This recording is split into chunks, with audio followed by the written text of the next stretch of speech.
Nshuti bagenzi, uyu mugoroba turamutse tugendera umumama afise ikibazo yaje kutwitura aratubwira ingorane ariko aracamwe muri iki gihe c'imvura. Urumva yari afise ahantu abaye hamwe n'abana biwe, ariko nukuri ahantu yaba n'ahantu hagoye kuba, ariko nako kazu nyene yabamwo karabomotse. Hanyuma rero turaza turaraba ahantu haba, hanyuma ndavuga nti ibi bintu nta muntu yovigumizamwo wenyene, reka dusabikanye n'inshuti n'abagenzi turabe ko uyu muntu twoshobora kumukura mu buzima ariko aracamwo, kuko ijambo ry'Imana riravuga ko ishengero nyakuri ari rifasha imfuvyi n'abapfakazi.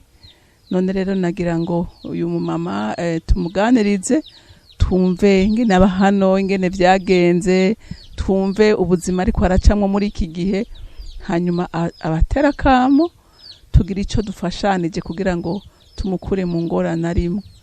Rero nagira ngo ubanze widondore uri we kugira ngo abantu bakumenye, hanyuma ucugira ko unabaganiriza ubabwira ingorane ufise n'ico wifuza ko bogufasha.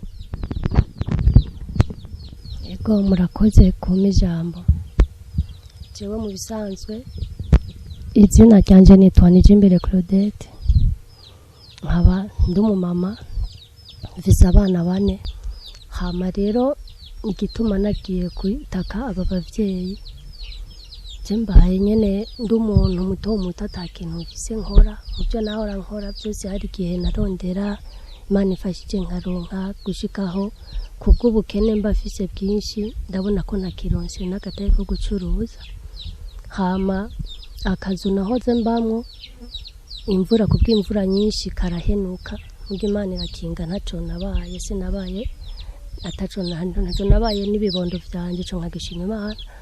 Hama niho naciye nitura aba bavyeyi kugira ngo n'ukuri bashika ahantu mbaye bahihweze, hama kugira ngo barabe ico bomufasha n'ukuri mangarukire mve muri buno buzima mbayemwo.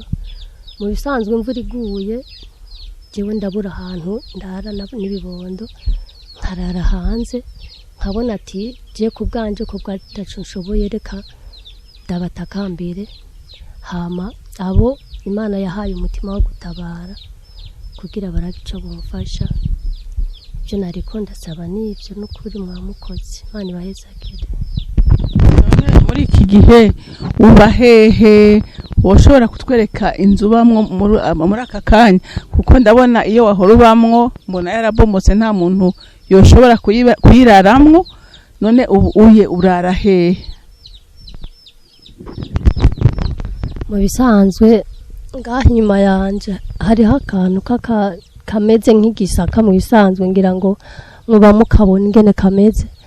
Aha ayi no mu kwinjira ndunama nyene hamwe umengo sinzi ivyo ari byo nyene kukubura ingene ngira.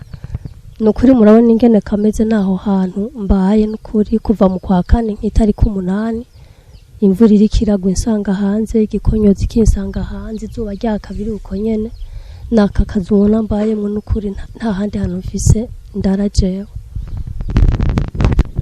Nukuri umuntu ariko araraba ako kantu abamwo, sinovuga ngo ninzu, sinovuga ngo oya, ijambo nagira mvuge ndariretse kuko akararamwo sinokobaka kurivuga. Ngira mwese mwabonesheje amaso yanyu ahantu habaye ko hateye isoni. None nukuri nagira ntera kamo umuntu wese afise umutima wo kwitanga, nukuri aza dufatana amaboko dufashe uyu muvyeyi. Urumva umuntu afise abana 4 ntivyoroshe, hanyuma umuntu arabe ingene ashobora kumuronkera haba n'utwo aryamako, ko ndabona ntavyo afise, n'utwo yicarako. Hanyuma umuntu arabe n'ingene yo muronderera agatayi kugira ngo arongere ingene ashobora gufungurira abana.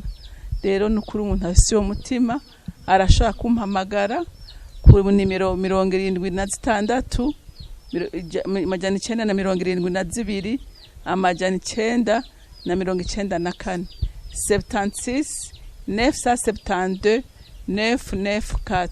Hama kandi umuntu wese yaba yifuza kuhagera kugira ngo amushikeko ndetse anaraba ingene hameze, nawe nyene yoshobora kumpamagara nkamuzana karaba aho hantu abo.